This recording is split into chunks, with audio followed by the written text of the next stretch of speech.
Welcome back to Game Bro Station. I'm number 4. Getting tired? And what are we doing, Matt? We're playing Pokemon Fire Red Random Edition. Hello, Las Mallory. Mallory? Yeah. Huh. That's how you spell Mallory? It's a way to, yeah. Ooh. Anyway, we're fighting Daglet. And we're gonna... God damn it. Why does it always have these moves to fuck us over? Well... Dicks on a bike. Okay. No. Yeah. To combat that, we'll deal with the one that is ice. Alright, he is. I thought it was normal for a second. Normal rock. Nah. Whenever Let Me Joe evolves, which I don't remember what number it is, because I'm not an insane person that memorizes everyone's level up levels. Whenever it does level up, we'll see its second form, and then it's like, oh yeah, that makes sense. I think 37 is a sweet spot for some Pokemon. Usually, yeah. Like, I'm not saying for, like, the second form one, but usually third forms. At least maybe with a starter Pokemon, that's, like, the sweet spot. Yeah. Which makes sense for them, because they want the starters to be the ones that you use throughout the whole thing. So having them reach their pinnacle form earlier than others makes sense. So a coworker and I were having an interesting conversation about... I think he was pretty much saying how he couldn't really get into Pokemon that often. And I was just thinking about it because I was playing Dark Cloud 2 again.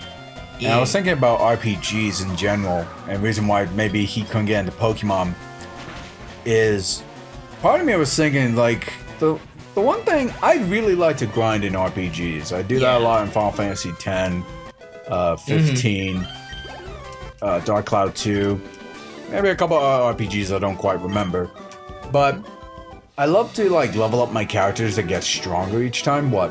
I want to head back and God fucking damn it, Jared! Okay, I'm number 5. I'll stomp you.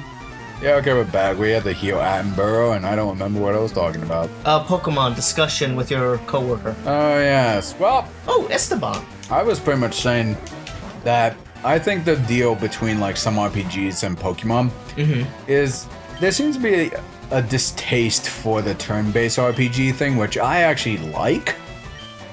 Because I like that sense of strategy and planning out your moves. But some people, I guess, prefer real-time, which I despise. Like, if you're gonna give me real-time, like, full control running around and combo attacks, you might as well just make an action hack-and-slasher, like Final Fantasy 15 did. Real-time is usually, like, 7, right? Yeah. Okay, where the bar has to fill up, then you could attack. I was just trying to make sure I was thinking of the right one. And Final Fantasy 12 was real-time, as in it had the identifier and had a bar to fill up, and you could freely move around and then attack when the bar is full, but you could only do it when that happens.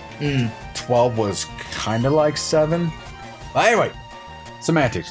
Point is, I think with Pokemon, the reason why I think my coworker couldn't get into it is because you're kind of like dealing with 6 Pokemon at most at a time, and one thing I really liked about Sun and Moon is they had the Team Share XP thing. Yeah. Which makes grinding a lot better. Yeah. But I think at the same time, the reason why he may have not been into Pokemon is because you have 6 characters that you have to painstakingly level up. And sometimes certain characters, you need specific Pokemon to take on certain challenges. You can't, like, always stick to one and hope to wipe out everybody with it, because types, weaknesses, strengths, and usually you want to make a team that's well-rounded enough to cover all your bases, but often, more times than not, you're probably not going to have the perfect move or whatever to tackle something, especially with, like, Sun and Moon being so, like, intricate with types over the years. Yeah.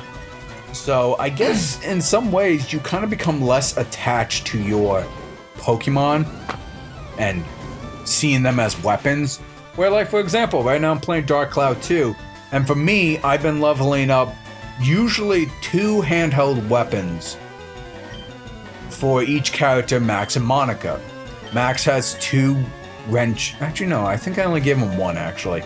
Okay, fine. I gave him 1 wrench to level up, and I've spent so much time building it up, making it stronger, and evolving it. I don't know why I'm air quoting. You can't see me do that, but quote unquote evolving these weapons. And Monica, the girl, I have 2 sets of swords that she is leveling up, or I'm leveling them up. And both have their strengths. One's like a really big sword, the other one's like a small sword, which is good for like doing quick attacks. Yeah. And I get attached to these weapons because I spend a lot of time with this one specific weapon, leveling them up. And I think that's also kind of true when it comes to like Final Fantasy X.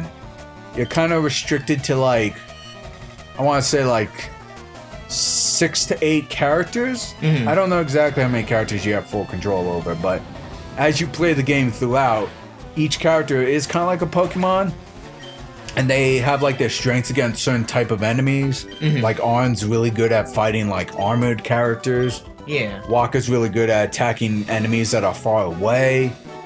And Lulu, she's good at elemental attacks. Everyone has their strengths, but throughout the game you're playing for so long and such an intricate story, I'm not going to say whether Final Fantasy X story is great or not. That's up to you, but I'm just talking about what you're given and what you're exposed to. You develop an attachment to these characters or weapons, Dark Cloud 2, Final Fantasy X.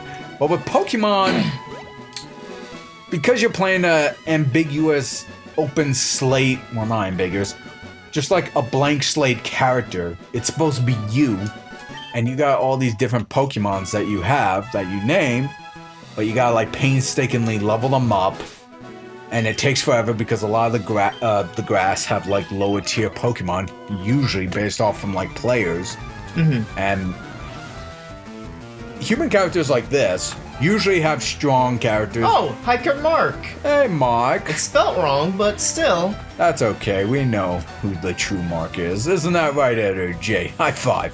Haha, yeah, thanks, man. Anyway, no, I'm just saying it's weird. Think about it. Like, in RPGs, if you want to level up, usually the thing that helps you level up is random encounters or default enemies in general. Yeah. In Pokemon, I feel like it's split up to 2 means. You have trainers like this. You defeat them. Usually you get a lot of experience for defeating them. Yeah. But when you fight enemies in the grass, wild Pokemon, I guess, even if they might be the same level, I don't think you get as much experience as you do if they were owned by a trainer. I could be wrong on that. But in my personal opinion, I feel like there's a big difference between fighting Pokemon that belong to trainers and fighting wild Pokemon who may or may not be the same level as the trainers on that route. Yeah. So there kind of becomes that like catch-22 or whatever you want to call it, with a sense of like how you could grind. And you're limited to a number of trainers you can grind with. So you're kind of stuck grinding with grass, and that could take fucking forever. Yeah. At least for me, it took fucking forever. It does. Yeah. So, I guess, and again, I have no real point here, folks, so I'm probably just talking out of my ass right now. But I'm just saying, when it comes to, like, RPGs that I like, usually there's a strong foundation for how you could grind in a specific area. And ultimately, it's part of the story. Maybe you could translate it and say, like, well, maybe the random encounters is considered the wild Pokemon, and the trainers are considered the bosses that you face because they're limited and you can only face them once. Yeah. So maybe that's true. But maybe if that's the case, then the trainers, in this case, there's too many bosses. Like maybe if there was only a couple bosses scattered throughout, maybe the grass grinding wouldn't be too bad. Hiker Ann. Annie?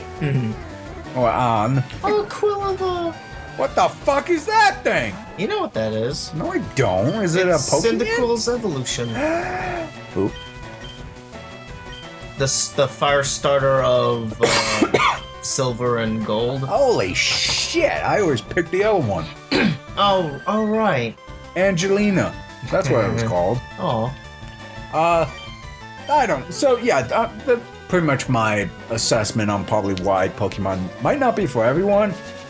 It's just because it's very strange compared to like typical RPGs, I suppose. Yeah. But I'm also not the guy to go to to ask about RPGs. Like I've never played Persona 5 or my roommate other loves shit. Persona. Yeah, so is everyone in I'm the trying world. the main RPGs I got into.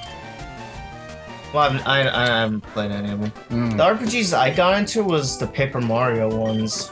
I love those things. And when I was a lot younger, some of my cousins had a friend that had Super Mario RPG, which is like the first Mario RPG they ever made, along with the Squaresoft one. Yeah, Squaresoft.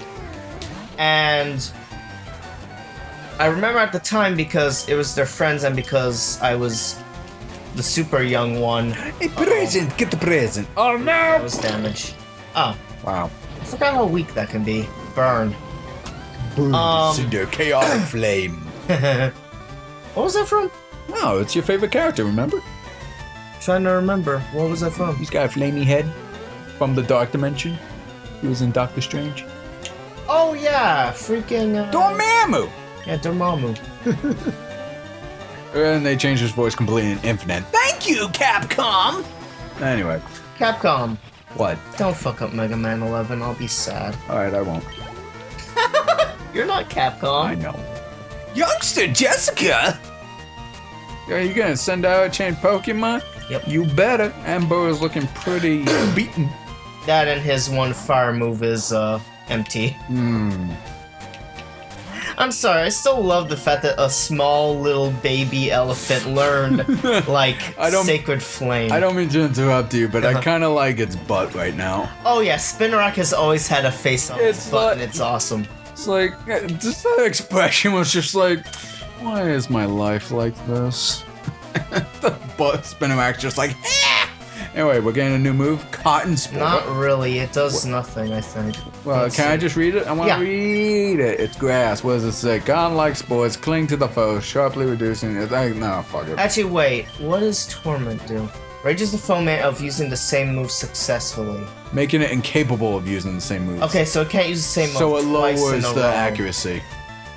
In a way.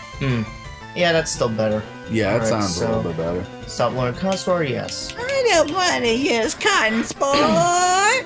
Youngster Jessica, wow. You're decent. No, I actually think I met a boy whose name was also Jessica. I think it's extremely rare, though. I want to go back and heal. Oh, God damn it. Lord! Dad took me a great party on the SS Annie, and I'm from Melion City. Yep. Good for you, Youngster Marilyn. Yep. Marilyn Manson? Is that what he looked like before he... Energy, put in a small segment of the beautiful people. I don't know why I did that. It's okay. Oh, shit. Oh, it's Pikachu. Fuck it, why not? I'm having... Oh, shit. Dude, Ryan Reynolds used Hydro Cannon. We just got him back, son of a fucking bitch! That's for pausing the episode, I guess. Ah, fine. Fuck you too, game. The game don't like you. Ryan Reynolds doesn't like you. I can't say I don't like him either, because I do love Ryan Reynolds. The Yeah, dude's you awesome. do. Yeah, you do. Yeah, he has to recharge. Yeah, roll out Mach 2. Roll out. Ooh. And that's why I like rollout. It does more damage second time? Yep. Well, Wow. it's consecutive. I don't know if there's a max. I'm not mad. I know it stops if it misses. Oh, yeah, you're right. It's like... I'm just gonna... My boyfriend is cool. Well, good for fucking you! I'm gonna beat this chick up and then we'll... Yeah. Picnicker Esteban. That's the second Esteban in a row we've gotten. Wait, really? Yeah, the other one at the... I'll show you. That's how we'll end. We'll kill her. We'll go back and see him. It'll be funny. Oh my goodness. It's got this ice is- moves. I was just about to say. It got ice move. Mirror move. The mirror move failed. That one has to go second, so of course it did. Ah, so you want lower speed then. Well, if we had one, yeah. Yeah, I know. That's what I'm saying. Okay, so ice works just like water. Good to know. Which makes sense. It's Esteban's about to snow send runs. out Schnut. I'm gonna change because I know what'll kill that instantly. Well, I just realized, wow, Schnut almost sounds like a derogatory term. Yeah. Which I guess Yeah. I'm not surprised because it's got that sh and that hard T at the end, like Schnut. All right, so. You hanging out with those There we go. schnuts? You fucking schnut. All right, so we just beat her. So we beat Picnicker Esteban, right? Yes. Now to end the episode, hold on. Okay. Okay. Run back. Okay. We're on It's Route the 24. dude Okay. right here. And I did it my doesn't best. say their names. No, it doesn't. Well, I'm inclined to believe you. Tune in next time, folks, when we play more Pokemon. To be continued, everybody.